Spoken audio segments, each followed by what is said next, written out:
हे बघा, नीलम गोरेंच्या बाबतीमध्ये जी पत्रकार परिषद घेतली होती त्यामध्ये मी सांगितलं होतं की नाशिकला एक्सप्रेस इन हॉटेलमध्ये जे आहे ती खरात आणि नीलम गोरेंची भेट झालेली आहे। त्यानंतर त्यांना जेव्हा मंत्रीपद पाहिजे होतं, आमदारकी पाहिजे होती, अशा 2 वेळेला खरातच्या कॉलेज रोडला जे आहेत ते नीलम गोरे भेटायला गेल्या होत्या। आणि याच्यावर मी ठाम आहे, कारण याच्यामध्ये जरी नीलम गोरेंचा कुठला फोटोचा पुरावा नसला तरी नीलम गोरेंबरोबर त्यांचे जे काही पदाधिकारी आणि काही लोक जे गेले होते त्या भेटीचे जे साक्षीदार आहेत ते आमच्याकडे आहेत। विकास दिवटे जी मयत व्यक्ती आहे, त्याच्या सासरचे जे लोक आहेत ते कॅप्टन खरातकडे जात होते आणि सासरच्या लोकांकडूनही त्याला जो काही त्रास होता त्यावेळेलाच कॅप्टन खरातकडे ती सासरची लोक जायची आणि सासरच्या लोकांनी मिळून आणि कॅप्टन खरातने मिळून जे आहे ते त्याला वारंवार धमक्या दिल्यामुळं त्या त्रासाला कंटाळून जे आहे त्या विकास दिवटेने आत्महत्या केली। आणि आत्महत्येची जी सुसाईड जी नोट आहे त्याच्यामध्ये त्याच्या सासरची जी मंडळी आहेत ती सासरचे 3 लोक आणि कॅप्टन खरात अशा 4घांवर जो आहे तो गुन्हा दाखल झालेला आहे।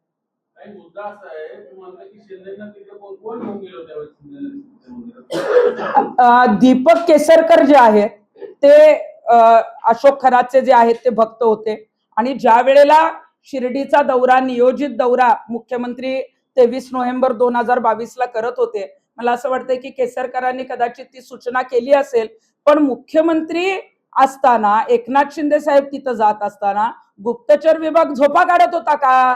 मुख्यमंत्र्यांचं जे सचिवालय जे रिपोर्ट देत असतं, मुख्यमंत्री जिथं जिथं जातात तिथं जाणं योग्य आहे का, त्या व्यक्ती योग्य आहेत का, तिथं काही चुकीचं चालतं का, या संदर्भात काही LIBचे रिपोर्ट असतात। मग या यंत्रणा का जाग्या नव्हत्या का? यांनी झोपेचं सोंग घेतलेलं होतं। मुख्यमंत्र्यांना तिथं नेऊन हे जे काही खरातचं रॅकेट होतं ज्याच्यामध्ये काही मंत्री, काही अधिकारी या सगळ्यांची भागीदारी किंवा काही त्यांचा जो संबंध समोर येतोय आर्थिक देवाणघेवाणीचा तो वाढवायचा होता, म्हणून मुख्यमंत्र्यांना नेऊन परत एकदा खरातलं मोठं करण्याचं काम या अधिकाऱ्यांनी तिथं केलेलं आहे।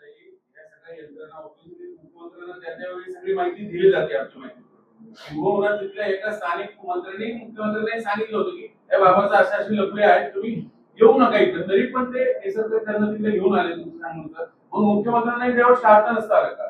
लग्नाच्या दिवशी नाही टाळलंय, अधिकाऱ्यांनी सांगितलं ते अगदी गाडीत बसलेले नाशिक मधून मागे फिरलेले, ऑन रेकॉर्ड आहे। बरं, म्हणजे मुख्यमंत्र्यांना खरं तर या गोष्टीची जर माहिती दिली गेली असेल, म्हणजे मला तर असं कळालं होतं की मुख्यमंत्र्यांना या गोष्टीची माहिती नव्हती, गुप्तचर यंत्रणांनी जे आहे लपवलं होतं।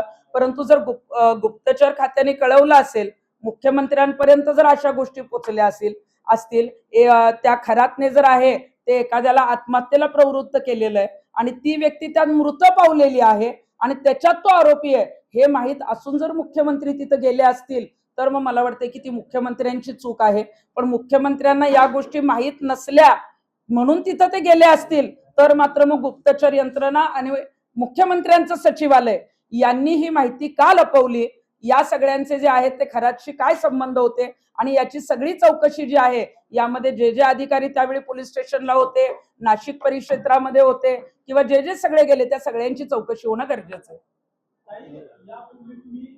पत्रकार परिषद घेऊन नीलम गोरेंवर गंभीर आरोप केले होते, त्याचे काही पुरावे तुम्ही समोर आणणार होता, कुठे नेमके ते पुरावे अडकलेले आहेत आणि कधी पुरावे समोर आणणार आहे? कारण नीलम गोरेंनी सांगितले की कायदेशीर कारवाई करणार आहे या सगळ्या प्रकारात। बघा, नीलम गोरेंच्या बाबतीमध्ये जी पत्रकार परिषद घेतली होती त्यामध्ये मी सांगितलं होतं की नाशिकला एक्सप्रेस इन हॉटेलमध्ये जे आहे ती खरात आणि नीलम गोरेंची भेट झालेली आहे।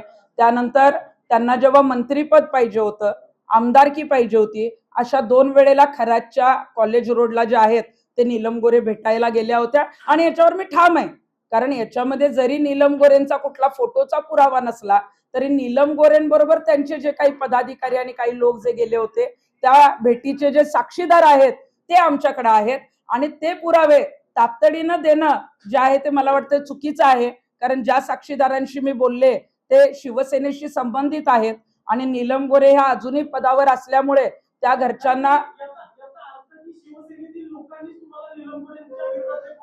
हो, शिंदे गट म्हणजे ज्या शिवसेनेमध्ये नीलम गोरे आहेत त्यांच्या बरोबर वावरणाऱ्या ज्या व्यक्ती आहेत त्यांच्याबरोबर असणाऱ्या ज्या नाशिक आणि पुण्यातल्या ज्या काही व्यक्ती, काही महिला आणि काही पुरुष जे त्या दौऱ्यांमध्ये होते, त्यांनीच मला माझ्या ऑफिसला येऊन ही माहिती दिलेली आहे. आणि योग्य वेळेला त्यांनी मला सांगितलंय की जेव्हा कधी गरज लागेल तेव्हा एकनाथ शिंदे साहेबांच्या समोर असेल, मुख्यमंत्र्यांच्या समोर असेल किंवा SITच्या समोर जे असेल, आम्ही सगळे येऊन लेखी द्यायला तयार आहोत. नाशिकमधले नेते आहेत की पुण्यातील आहेत त्यांनी तुम्हाला माहिती दिली? हा नीलम गोऱ्हेंविरोधात जे पुरावे तुमच्याकडे आले तर शिवसेनेतल्याच नेत्यांनी दिले. नाशिकमधले नेते की पुण्यातले नेते आहेत? नीलम गोऱ्हेंच्या बाबतीतली जी माहिती मला दिली, जे त्यांच्याबरोबर खरातच्या ऑफिसमध्ये उपस्थित होते, त्यातली एक व्यक्ती नाशिकची आहे आणि त्यातली एक व्यक्ती जी आहे ती पुण्यातली आहे. कोण आहे? पुन्हा नाव सांगून टाका ना ताई. नाही, हे बघा, आता माझ्याकडे ज्यांनी माहिती दिलेली आहे, पदाधिकारी आहेत का शिवसेनेचे? स्थानिक पातळीवर, मध्यम पातळीवर, नंबर 1, नंबर 2 काय स्तर असतो ना.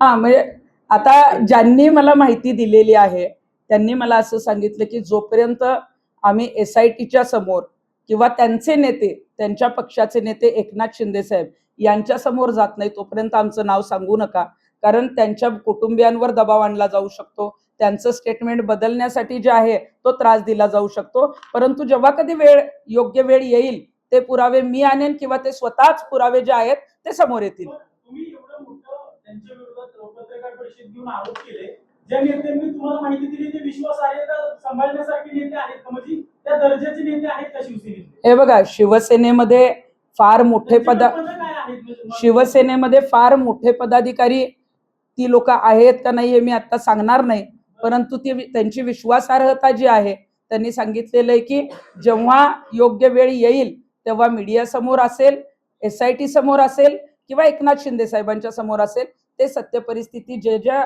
पद्धतीनं खरातांबरोबरच्या भेटी नीलम गोऱ्हेंच्या झालेल्या आहेत त्या येऊन सांगणार आहेत.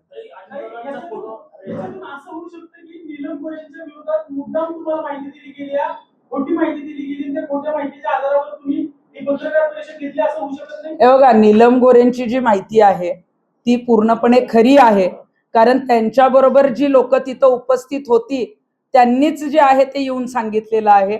त्यामुळे ती काय कुठल्या मध्यस्थ्याने येऊन सांगितली, तिराहिताने येऊन सांगितली आणि मी त्यांचं ऐकलं, अशातला अजिबात नाही. त्यामुळं ज्या काही गोष्टी आहेत त्या बाबतीतले जे काही साक्षीदार आहेत ते योग्य वेळी जे आहेत ते समोर येतील आणि बोलतील.